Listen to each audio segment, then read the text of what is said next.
Hola, ¿qué tal? Muy buenas tardes a todas y a todos. Qué bueno que estén aquí. Me encanta ver este escenario repleto. Pues ahora sí que acomódense donde vayan pudiendo. Les prometemos una charla muy buena con la candidata Xóchitl Gálvez. Y bueno, yo quisiera iniciar recordando, a ver, en Expansión estamos cumpliendo 25 años en poner en el foco las mujeres y su influencia. Y Xóchitl Gálvez es parte de esta historia. Les quiero contar algo. En junio del año 2000, la ingeniera y empresaria Xóchitl Gálvez fue una de las 16 mujeres influyentes, tal vez te acuerdas, Xóchitl, de Expansión, cuando era directora general de su empresa Hightech Service, la acababa de fundar hace poco, y Vicente Fox, quien la reclutaría en su gabinete meses después a través de Headhunters, no había ni ganado la elección. La primera mujer mexicana en ser reconocida como líder empresarial por el Web Economic Forum.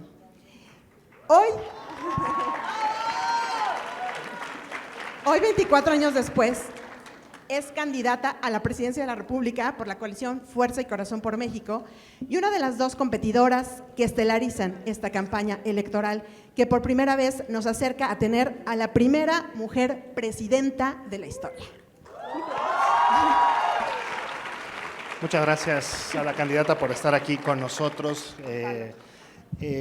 A ver, después de 200 años, ya lo planteaba Mariel, México tendrá muy seguramente la primera mujer presidenta y hoy hay dos mujeres que ocupan o que buscan ocupar ese lugar en la historia. De manera muy sencilla, candidata, ¿por qué piensa que debe ser usted?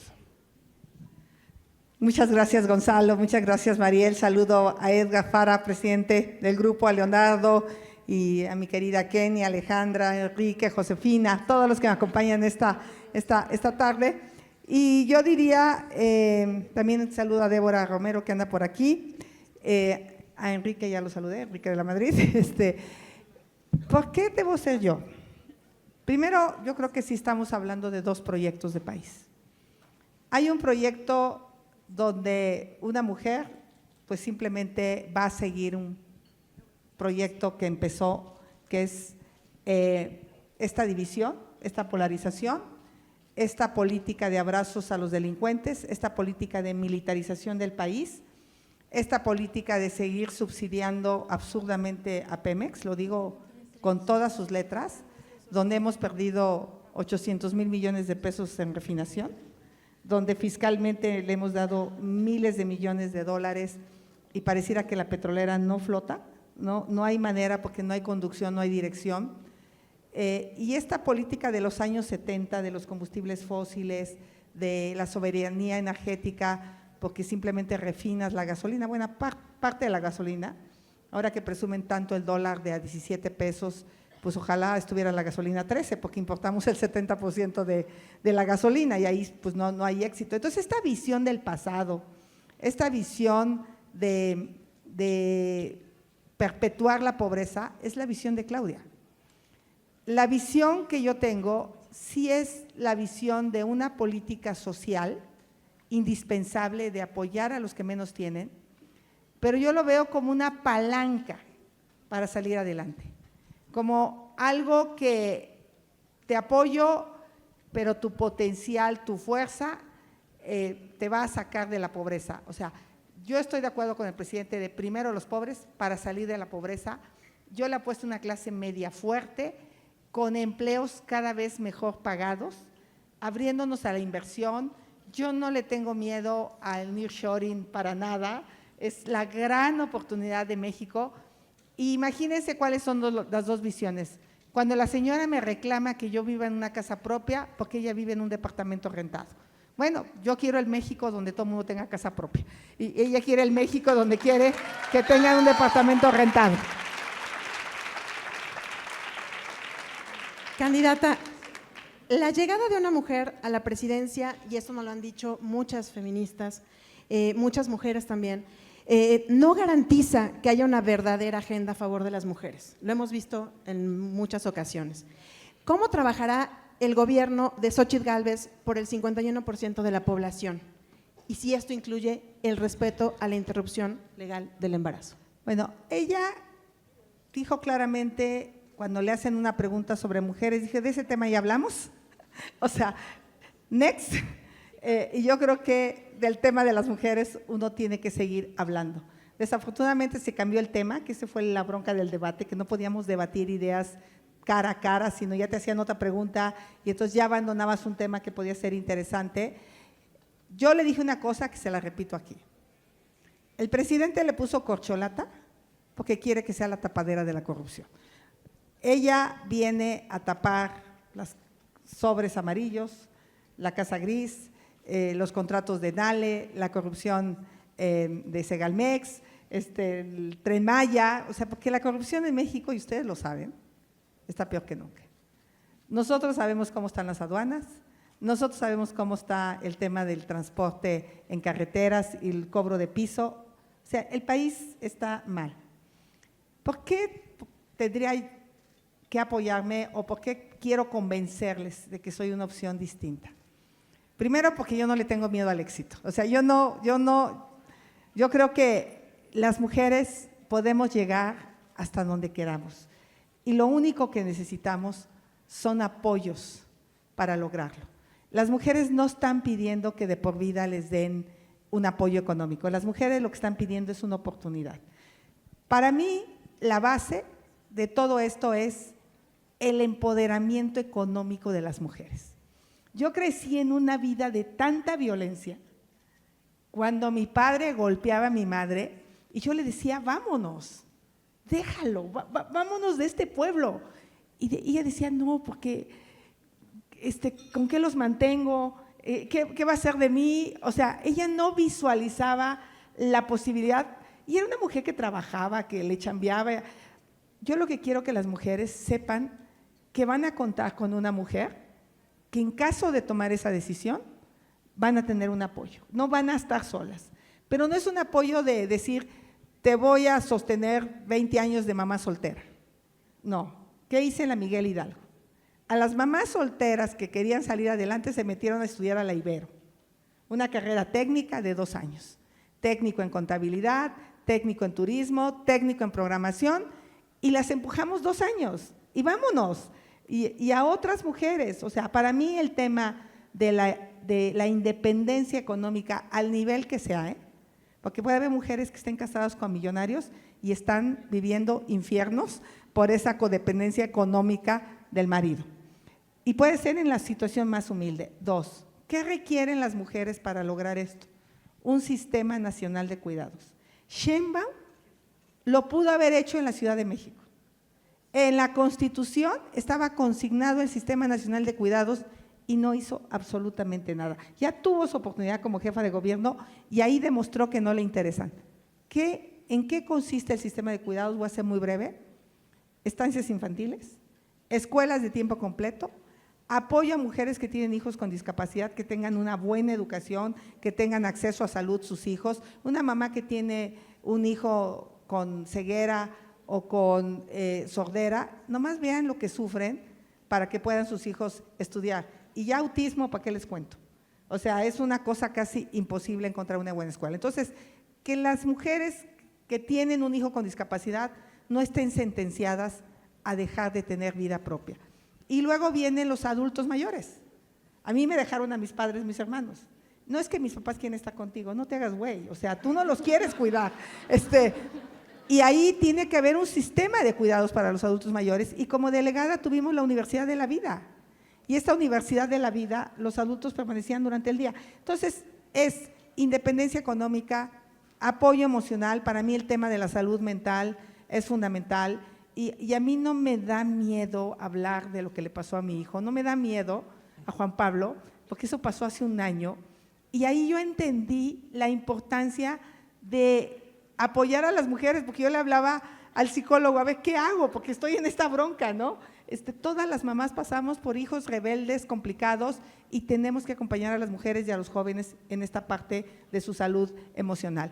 Entonces creo que para mí la diferencia va a ser que en mi gabinete va a haber mujeres, lo he demostrado todo el tiempo, no me da miedo a tener, al contrario, me encanta estar con mujeres, y de ahí se van a derivar una serie de políticas públicas muy importantes de financiamiento, de crédito, de educación, de salud, obviamente que le permitan a las mujeres tener una vida plena. O sea, ¿qué hizo este gobierno quitando atención para el cáncer? Vayan a FUCAM. Hace 6 años, cuando usted te daba cáncer, te decía, no te preocupes, está el Seguro Popular. Y ya salías del cáncer. Hoy te dicen, tienes cáncer, preocúpate, ve a ver dónde te atienden, ve a buscar un sector salud que te dé las quimios y sabemos que no existe. Entonces, téngame confianza de que en ese sentido me queda claro que vamos a trabajar en toda una política pública transversal. Por ejemplo, nomás un ejemplo de la violencia. Todas las llamadas de emergencia van a ser atendidas, todas. Tenemos que ir a la casa de esa señora que habló, que se armó de valor, a ver qué está pasando en esa casa. Porque es posible que digan, no, ya todo está bien, adiós, ya, ¿no? No, ahí hay algo. Hubo una llamada por algo. No vamos a esperar que la siguiente llamada sea, fíjense que encontraron muerta a esta mujer que hace 6 meses había llamado. Candidata, pero aquí, y se ha cuestionado bastante el tema de los partidos, ¿qué garantiza, qué nos garantiza que Xóchitl Gálvez llegará libre de compromisos y sin ataduras en caso de ganar la presidencia? Voy a contestar el tema de la interrupción del embarazo, porque no crean que le saco a los temas. Justo te lo iba a recordar en un momento. Candidata, nos falta Por supuesto que la Corte ya tomó una decisión. La Corte ya despenalizó el aborto. Y hoy estuve con los sacerdotes, Hoy estuve con toda la jerarquía católica en la mañana, y este fue un tema, y en ese sentido yo soy una mujer de leyes que respeta. Esto está por encima de cualquier convicción personal que yo pueda tener. Segundo, sí soy una mujer de libertades, pero también creo que hoy una mujer no tiene la libertad de tomar la decisión, porque estoy sola, el hombre se fue, porque no hay una política de Estado para acompañar a las mujeres en una maternidad. Y yo creo que el gobierno también tiene que hacer la otra parte, acompañar a las mujeres para que ser mamá no sea un tormento para las que lo deciden hacer. Muchas veces están solas, lo enfrentan. Yo no he hablado mucho de este tema, pero el papá de mi hija se fue cuando yo tenía 6 meses de embarazo. O sea, y la verdad me quedé sola y enfrenté. Entonces, ¿quién más que una mujer que puede comprender lo que pasa? Y yo, un día antes de dar a luz, seguía chambeando, porque había que pagar el parto. Entonces, creo que soy una mujer a la que le ha pasado prácticamente de todo, y por eso se puede poner en los zapatos de otras mujeres. Pero me preguntaste, contesté la del aborto, pero ¿la otra era? ¿Qué nos garantiza que llegue justo? Lean el libro de Ivonne Melgar, yo se lo recomiendo, que se llama Chingona. Cuando a mi papá me dijo que no iba a ir a la escuela, pues ¿quién creen que ganó? Yo. Y me amenazó. Cuando me dijeron no te vayas a la ciudad porque no lo vas a lograr, ¿de qué vas a trabajar? ¿De qué vas a vivir? Yo llegué a vivir aquí un cuarto de lámina, a estudiar de telefonista, a trabajar de telefonista, a estudiar ingeniería, trabajar y estudiar. Y pues nunca les he dicho, cuando me dicen que no se puede, pues la verdad es que le doy la vuelta. Cuando Fox me quiso mandar a que yo rectificara el tema de la reforma constitucional, le dije, le presento mi renuncia. Aquí está Kenia, que me ha visto en el Senado, donde pues de repente el PAN instruía que había que dar un voto de tal. Yo decía, simplemente no. Yo pienso distinto y voy a ejercer mi derecho a votar como senadora en mi convicción. Entonces, lo saben los partidos, no los estoy engañando. Yo creo que hay gente valiosísima en los partidos. Yo no puedo generalizar que PRI, PAN, PRD, seamos todos o los que militan en estos partidos son gente negativa, mala. Aquí está una Enrique de la Madrid, aquí está una Kenia López Rabadán, una Josefina Vázquez Mota, que son gente súper honorable, súper valiosa de los partidos políticos. Y de repente, pues ¿qué? Un Murat Dampón que se voló 5,000 millones en el Infonavit, ya pues le dieron la bendición, se vuelve a Morena y Claudia pues se lo tiene que chutar, o un Eugenio Hernández que estaba en la cárcel y ahora es su candidato, un Bartlett, ¿no? O sea, entonces, ¿qué se creen aquellos que pueden denostar simplemente porque se llaman Morena, cuando hay un apestadero, cuando hay una corrupción tremenda del lado del gobierno que representan.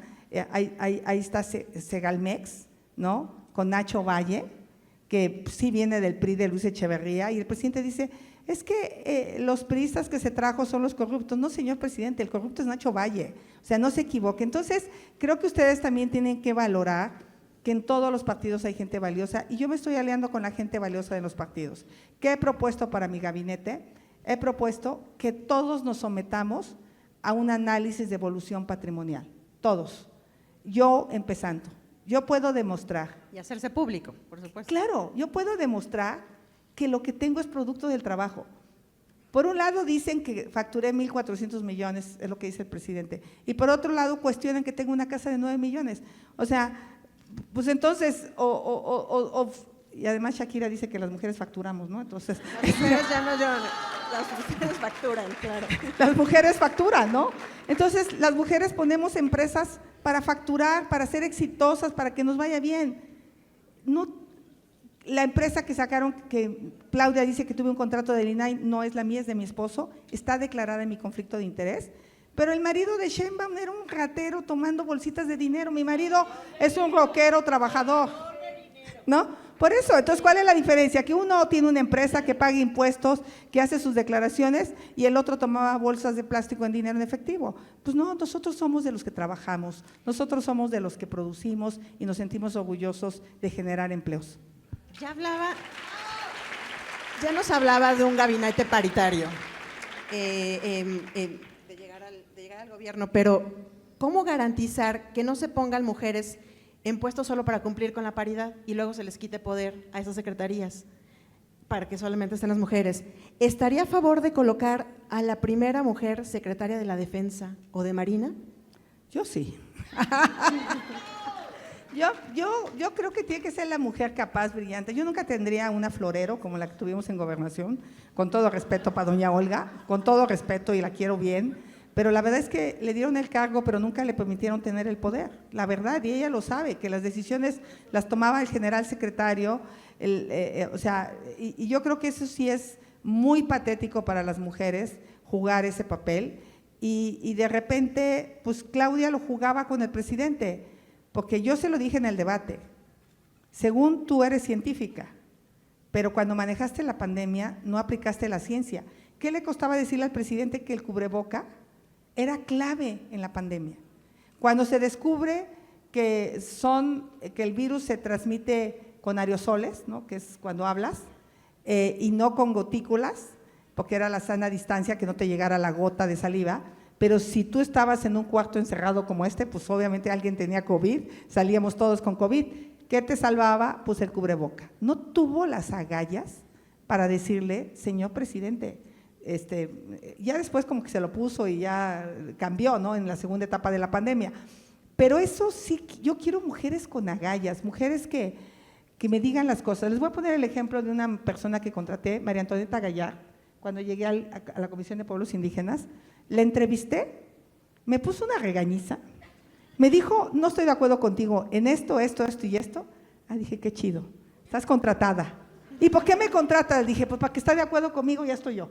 Ahora necesito a alguien que esté en contra de lo que yo pienso, podamos debatir y tomar decisiones. Yo no le tengo miedo a la gente inteligente, yo le tengo miedo a los tarugos.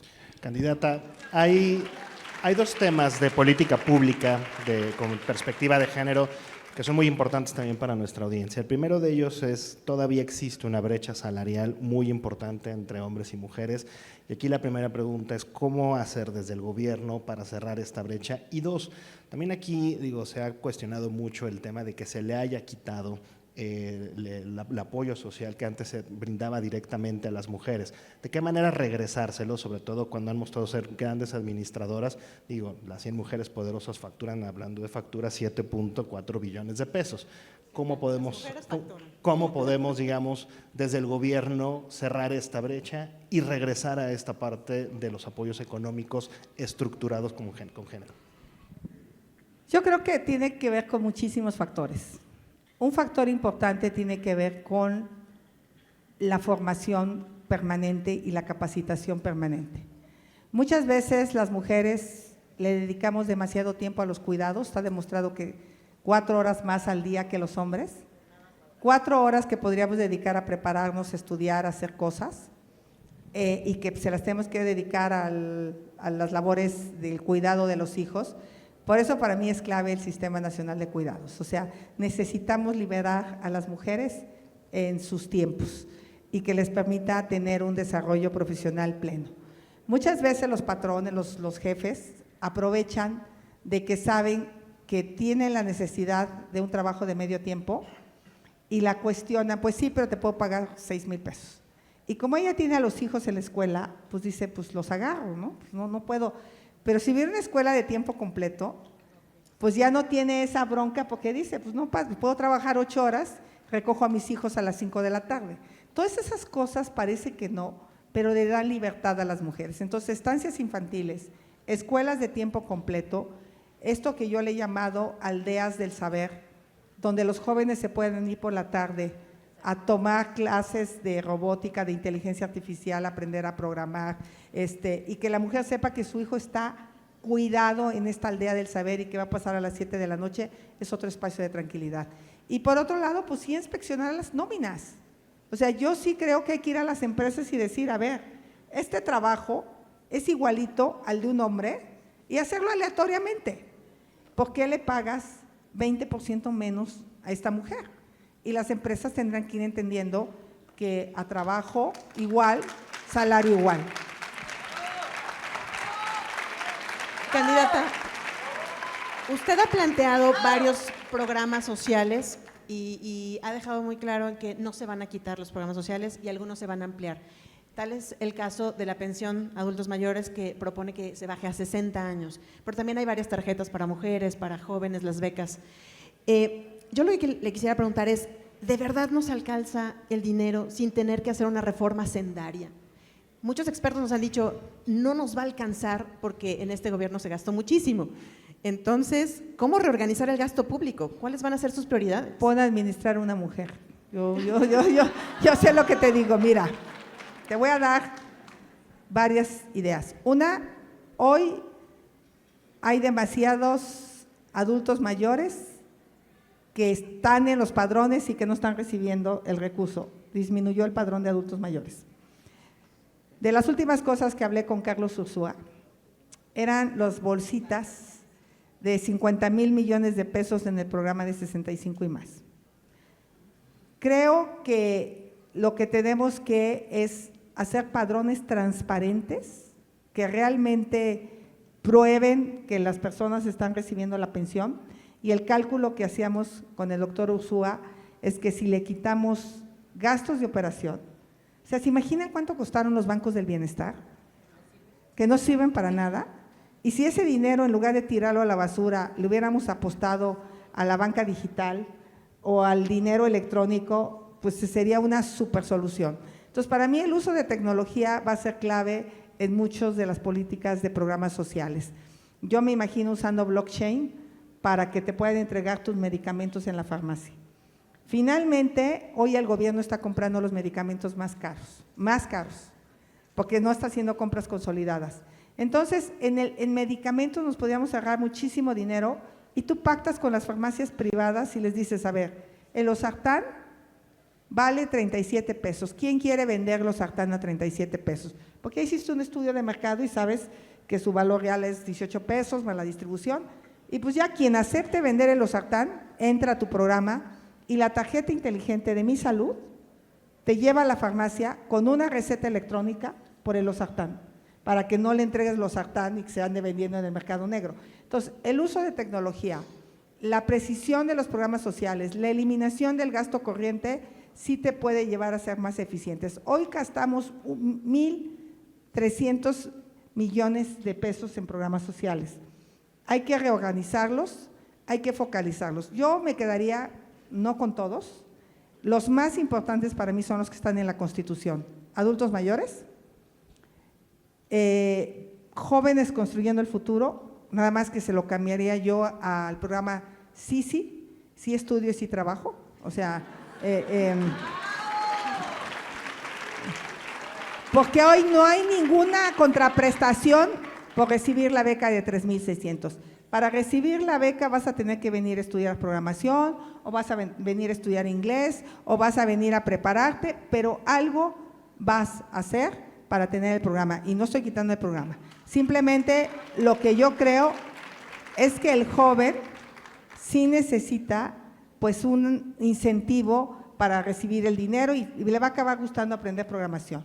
El tercer programa obviamente es el de las personas con discapacidad, que está en la Constitución. Este programa, por supuesto que tiene que quedarse, pero lo tenemos que complementar con la eliminación de barreras a las personas con discapacidad. Yo creo que una persona con discapacidad, más que el apoyo económico de por vida, lo que quisiera es tener un empleo bien pagado, al igual que una persona sin discapacidad. Entonces, educación, salud y empleo sería algo que tendríamos que trabajar en la etapa de discapacidad, y son 3 programas los que yo propongo agregar. La beca mexicana para mujeres en situación de violencia, ese es indispensable. No podemos esperar a que asesinen a las mujeres para decir, chin, la hubiera ayudado. Y no es generalizado y no es de por vida, es un año, año y medio. No te puedo decir que todos los programas son para todos, depende de quien lo necesite. Hay una tarjeta de datos para los chavos, quien no pueda acceder a datos, pues le damos datos, quien no tenga una computadora o una tableta, y aquí con Enrique estamos haciendo una especie de análisis personalizado de qué necesita una persona y qué necesita otra, porque no todo el mundo necesita lo mismo. Y el otro programa es un programa alimentario. Hoy tenemos 400,000 personas en pobreza extrema que no están comiendo, y ese tiene que ser una prioridad para un gobierno. Un gobierno no puede dejar a una persona sin comer. Eso es como, y este gobierno sí no volteó a la pobreza extrema. Y el siguiente programa es la beca universal para estudiantes. Y creo que si nos focalizamos ahí, ¿de dónde financiamos? Sí. Pemex. Es que Pemex ha perdido $1 billón. ¿Quieren seguir? ¿En qué quieren financiar a Pemex que pierda dinero en refinación, o quieren financiar a un joven en su educación? Pues un joven en su educación. Hagamos a Pemex eficiente, hagamos a Pemex productivo, hagamos a Pemex una empresa que realmente le produzca al país, porque ya son demasiados años en los que ha dejado de producir. Dejemos de tirar el dinero en un tren que costó 4 veces el valor. Le metimos 380,000 millones de más al Tren Maya. Le metimos 240,000 millones de más a la refinería de Dos Bocas. Tiramos 300,000 millones de pesos en un aeropuerto. No sé cuánto dinero hemos tirado en los bancos del bienestar. No sé, o sea, hemos hecho una cantidad de ocurrencias. El dinero público es para la educación pública, para la salud pública y para la seguridad pública. Pero de todos modos, digamos, la otra parte de la ecuación, el ingreso ya no alcanza. Aún así, no reforma fiscal. En una primera etapa no. Tenemos que empezar a ampliar la base tributaria, pero el que tributa tiene que saber que está obteniendo algo. Si vamos con el nuevo Seguro Popular, y requisito para tener el Seguro Popular, pues es tener tu alta fiscal, pues vas a poner en la mesa que a lo mejor pagas 300 pesos. Yo les voy a poner un ejemplo, a lo mejor súper estúpido, pero me funcionó. Aquí todo el comercio ambulante le pagaba chayote a un inspector. Y entonces les di sus permisos para que fueran al banco. Y hoy le pagan al banco, espero, y recabamos 50 millones de pesos al año. Es una buena lana. Y con esos 50 millones cambias lámparas, mejoras banquetas, y las personas en comercio de vía pública se sentían orgullosos de aportar. De todas maneras, no crean que sus empleados pueden ir a comer a los restaurantes de Polanco. Ellos comen en esos lugares, se requieren, por eso existen. Entonces, obviamente me encantaría subirlos a un camioncito ahí en un cajón de estacionamiento para que no estuvieran en la banqueta, pero sí será decisión del próximo jefe de gobierno. Pero sí hay manera de ordenar el comercio en la vía pública pagando impuestos. Yo creo que tenemos que empezar a ver de dónde los municipios también contribuyen. Los cables podrían ser una buena vía de tener ingresos financieros para los municipios. Meter los subterráneos, dejarías de tener una ciudad fea, y a lo mejor los municipios cobran una renta por esa infraestructura que logren hacer. O sea, necesitamos tener más creatividad en ingresos y no solo pensar en subirle impuestos a los que ya pagan. Y los grandotes que sí paguen, ¿no? Eso sí, yo ahí sí, a lo mejor sí me llevaría a la Raquel Buenrostro a cobrar Hacienda. Es buena. Se queda con Raquel Buenrostro, miren. Pues es una buena… Digo, salió primicia. buena, la verdad, salió Sí, buena. A ver, ahí, ¿sí se quedaría con gente del gabinete que usted cree que ha funcionado? Claro, si es gente brillante, capaz, trabajadora, digo, creo que no se quedarán ellos conmigo, ¿verdad? Porque no sé si pasen, no sé si pudieran pasar varios de ellos su revisión patrimonial. Pero además de Raquel Buenrostro, ¿a quién le gustaría? No, yo puse el ejemplo de Raquel en el sentido de que creo que no lo hizo tan mal en Hacienda, creo que sí logró mejorar la contribución y bueno, pero debe haber gente valiosa, como dije, en todos lados. Usted plantea convertir a México en un país de clases medias, sacar a 9 millones de personas de la pobreza, pero esto tiene que pasar también por la educación. Y nos decía, yo sí creo en el nearshoring. ¿De verdad el nearshoring es nuestra nueva salvación? ¿Qué tenemos que hacer ahí? Y la educación STEM, usted es ingeniera, usted sabe la importancia de la educación STEM, evidentemente en todos, en las niñas, evidentemente aquí hay que empoderarlas con eso. ¿Cómo va a ser usted justo para poder que no se nos pase el tren de esto que todo el mundo habla ahorita como el nearshoring? Perdón que hable de mi experiencia, pero creo que esa es la diferencia entre Sheinbaum y yo, que yo he vivido cosas distintas a lo largo de mi vida que me dan un empaque distinto. Primero, a mí un hombre nunca me ha puesto en ningún lado, o sea, yo he tenido que lucharle desde abajo, pero cuando trabajaba de telefonista ganaba 2,500 pesos al mes. Y de repente alguien me convenció que entrara a una beca de la Facultad de Ingeniería, que me pagaban 2,000 pesos de beca. Entonces mis cuates tenían que robarse la comida en su casa y llevarme un lonche para poder librar, porque no tenía yo los recursos suficientes. Me meto de becaria, 3 semestres aguantando esa beca tan corta, y en el 5º semestre sale una convocatoria de INEGI donde dice: ingeniero o pasante de ingeniero que sepa Algol, Fortran, COBOL, C, sistema operativo tal. Y dije, pues yo sé todo eso, ¿no? Así, yo dije, pues yo cumplo con el requisito, fui y apliqué y me quedé. Y casi 50,000 pesos mensuales. O sea, la educación es la clave. Y a lo mejor yo me hubiera dejado la carrera en el 5º semestre, pero ya siendo una programadora fregona, yo hubiera salido adelante. Hay cierta educación que no necesariamente tiene que ser la educación de la ingeniería más avanzada, más experta. Si un joven aprende a programar, un joven aprende inglés, ese joven puede tener 3º de secundaria, pero va a ser un chavo con habilidades. Entonces yo sí creo en estas habilidades, en estas capacidades técnicas complementarias a la educación formal.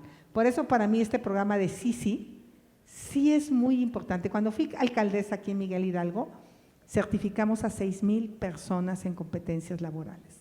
Lo que México necesita sí son ingenieras, ingenieros, pero también técnicos.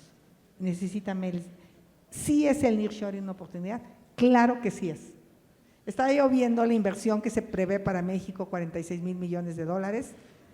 Pues una empresa de semiconductores que se fue de Taiwán a Arizona y va a invertir 46,000 millones de dólares. ¡Una! Imagínense que nos pudiéramos traer 2 o 3 empresas de semiconductores a México, que nos pudiéramos traer 4 o 5 empresas de electromovilidad, que nos pudiéramos traer empresas de la industria farmacéutica, de la robótica, de la industria de inteligencia artificial, del entretenimiento. ¿Sabes cuántos programadores necesitamos para el entretenimiento de los coches del futuro? Como el que quieres, como el que se te antoja, Kenia, de esos que te subes y le dices, llévame a Querétaro, y vas atrás echándote una chelita y viendo una película, ¿no? Ese es el mundo del futuro.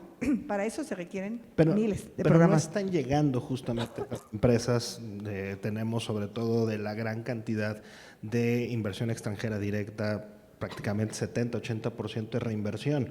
¿Cuál es la diferencia para así traer la farmacéutica, la de semiconductores, la del entretenimiento? Ahorita están llegando ampliaciones de las empresas que ya estaban. Ese es prácticamente el crecimiento de la inversión. Las nuevas empresas necesitan energía limpia, porque son las empresas que ya hicieron convenios internacionales en reducir sus emisiones. Son empresas que ya traen una política de equidad de género que me encanta ahora que las compañías estén tan metidas en este tema. Son empresas que le apuestan mucho al desarrollo tecnológico. Por ejemplo, yo sí quiero ver estas empresas de inteligencia artificial que amenazan que en el 26 va a haber el primer robot más inteligente que un ser humano, ¿no? Entonces, sí creo que ahí necesitamos más carreras STEM, más especialistas, más ingenieros. Candidata, vamos a meternos un poquito más a la política. Ayer estuvo con consejeros electorales, hablando de la intervención del presidente, pues evidentemente en sus mañaneras, el uso de la narrativa de que los programas sociales son de un partido político, el tema de la violencia electoral, y todo parece indicar que será una de las elecciones más violentas de la historia. Perdón. Ya está. Se comienza a plantear por parte de la oposición, él dice, que se puede anular una elección. Vamos a darle 2 minutos para que se recobre. ¿Se tiene un té caliente? ¿Una pastilla? ¿Alguien tiene una pastilla? Por ahí me dio un ataque de tos.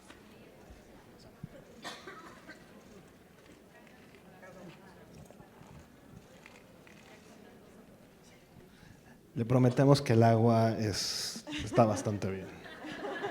Eso sí, no es problema. No hay problema con el agua. Aunque no lo crean, No es de Benito Juárez. el ambiente que estamos respirando está brutal. La ciudad, yo regreso a la ciudad y empiezo con problemas, pero bueno, espero ya pendiente Tula, ¿no? estar del otro lado, sí, la termoeléctrica. Yo quiero poner en la mesa 2 ejemplos. Uno fue cuando el presidente de la República en su mañanera dijo que yo quería quitar los programas sociales. Me hizo un daño brutal y se encargaron de repetirlo y repetirlo y repetirlo y tatuarlo en la gente, al grado que la encuesta del Financiero dice que el 70% de las personas que tienen un programa social van a votar por ellos. Eso es obra de la mañanera. El segundo daño que a mí me hizo personalmente es el haber exhibido públicamente los montos de mis empresas que facturaron a mis clientes. Dice que yo facturé, y lo digo porque él lo dijo, 1.400 millones de pesos en 10 años, que se lo dividen en meses. Pues es una empresa mediana que factura 8 millones de pesos al mes. Digo, obviamente en expansiones debe de dar risa. O 14 millones mensuales, 12 millones mensuales. Pero cuando lo pone él en sumatoria, la gente cree que yo me robé 1.400 millones de pesos. Ese es el daño que él hace. Él no dice que a esa facturación se le tiene que quitar los costos, la renta, los gastos indirectos, el pago a Hacienda de impuestos, y ya si te queda un 5 o 7%, puta, te das de santos, ¿no? Si no es que viene el COVID y pierdes todo lo que tenías. Entonces, su mañanera está haciendo algo que está desbalanceando la contienda. Y sí creo que es importante que el INE le pida que suspenda las mañaneras para que deje de estar denostando a los políticos como yo de oposición. Y hoy Claudia dice que yo soy una autoritaria, ¿no? Es lo que ella dice de mí por hacer esta petición.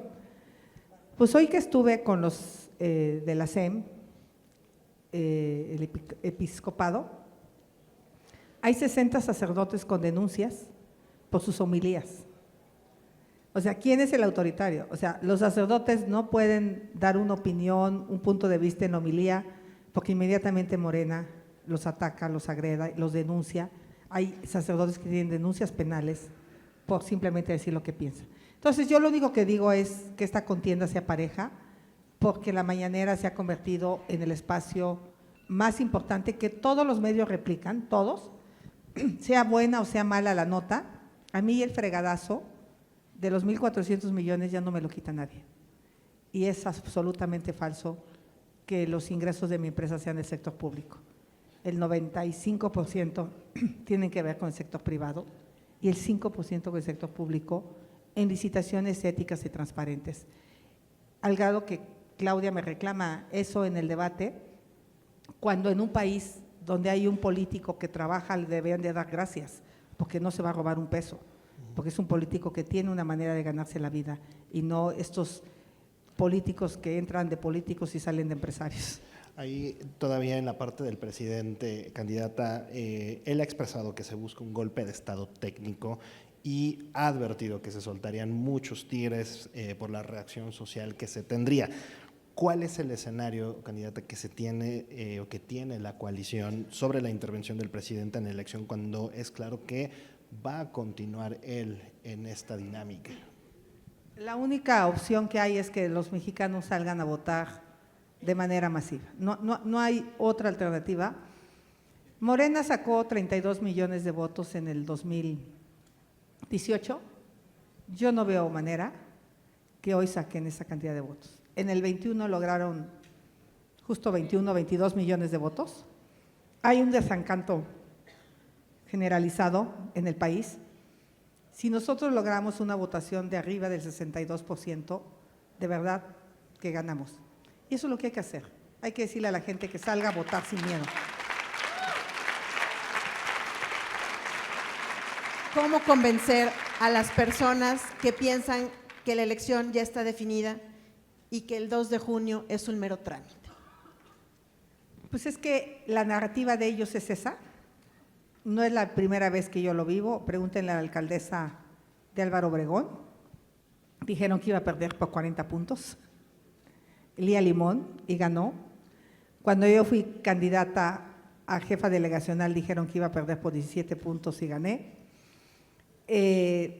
Ellos, o la candidata del Estado de México, que dijeron que iba a perder por más de 20 y tantos puntos y quedamos a 8 puntos. Ellos realmente sí tienen un poder económico tremendo. Si se dan cuenta, pues yo ni siquiera puedo poner la cantidad de lonas que hay de Claudia, de Clara en la ciudad. Lo poco que tengo es porque ustedes lo mandan a hacer, ustedes han hecho corazones y de cartón esa campaña de Claudia es una campaña megamillonaria, en serio, porque con el presupuesto que yo tengo de 450 millones de pesos, no se nota. ¿Cuánto será lo de ella para que tenga tapizado el país? Y el INE haciéndose güey con la fiscalización, dice, perdón. Nadie se asustó, Aquí creo. no censuramos. Sí, nadie se asustó. No, les voy a decir por qué. Porque en la precampaña yo reporté que había gastado, que tenía 40 millones, ¿no? Más o menos. Y Claudia reportó como 30. Y su multa fue de 50, porque no reportó 50 millones. Y entonces ella puede darse el lujo de pagar esas multas de 40 millones de pesos porque lo que le sobra es dinero. ¿Para qué? Pues para que no le contabilicen en su campaña todo este exceso. La única manera que tenemos para ganar, y yo sí se los quiero decir súper sinceramente, lo que nos estamos jugando, yo quisiera decirles que es otra cosa, pero sí no estamos jugando el futuro de México. Estos cuates ya demostraron el talante autoritario que tienen, ya demostraron que están dispuestos a quedarse con las pensiones, con esta iniciativa que están presentando, ya demostraron que están dispuestos a meter una iniciativa para que las reformas que hacen constitucionales, un juez no las pueda suspender y entonces entren de inmediato. O sea, el Estado de Derecho vale sombrilla, pero obviamente ellos dicen, tenemos a 30 millones de gentes amarradas con los padrones, las presionamos, las llevamos a votar y ganamos. Pero habemos otros 70 millones de personas que queremos un país distinto. Entonces yo le diría, no me dejen a mí la responsabilidad de lograr esto. Todas sin descanso, de aquí al 12 de junio a chambear. Y me van a mañana decir el presidente, ya fue con los empresarios. Yo no estoy pidiendo nada que no sea legal. Nada más, señor presidente, es que yo lo digo de frente y usted lo hace desde Palacio Nacional escondidas. O sea, yo digo, vamos a trabajar juntos, vamos a ayudar. Parece que es imposible que puedan ustedes aportar recursos a la campaña, imposible, que Kenia, buscamos un mecanismo. Tienen que entregar 3 estados de cuenta últimos, tienen que firmar un convenio donde los confiesan cuántos maridos han tenido, no es cierto, pero… Entonces nos vamos a aguantar con lo que tenemos de los partidos prácticamente, algunos donativos en especie y la promoción que ustedes puedan hacer. Esa es nuestra fuerza y la garantía de que vamos a hacer un gobierno con los más brillantes, con los más trabajadores, con los más honestos, y vamos a hacer un gobierno entre todos. Un gobierno que le apueste a la paz, que le apueste al desarrollo económico, que le apueste a la educación, a la salud y que realmente podamos tener este proyecto de futuro de un México próspero. Yo sí me imagino un México próspero de una clase media fuerte donde la gente tenga trabajo. O sea, yo sí sueño con ese México. Yo no me conformo con un México donde estés condenado a vivir en la pobreza. Xochitl Gálvez, candidata de la coalición Fuerza y Coalición por México, muchas gracias por habernos acompañado en este espacio. Muchas gracias a ustedes también por atender esta plática. Les vamos a pedir mucho orden a la salida, por favor, el espacio es reducido.